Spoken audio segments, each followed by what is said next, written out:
Cataract is the clouding of the eye's natural lens, a structure which is positioned behind the cornea, iris, and pupil. Like the glass lens of a camera, our lens adjusts to focus our vision.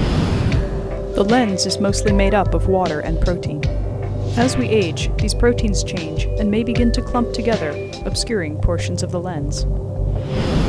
To correct this, a doctor may recommend phacoemulsification cataract surgery.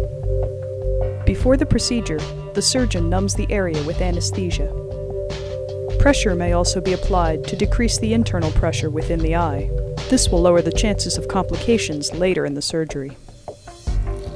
Then a small incision is made in the cornea of the eye.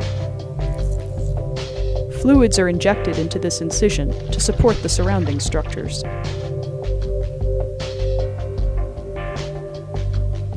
The top of the lens capsule is then removed to gain access to the cataract.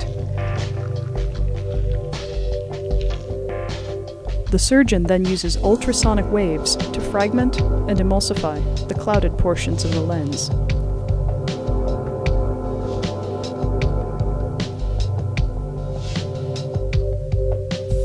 They are then removed.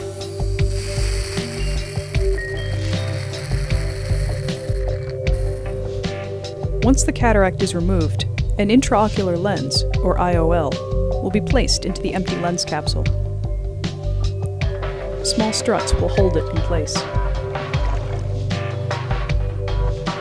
Once properly positioned, the synthetic IOL restores the patient's vision.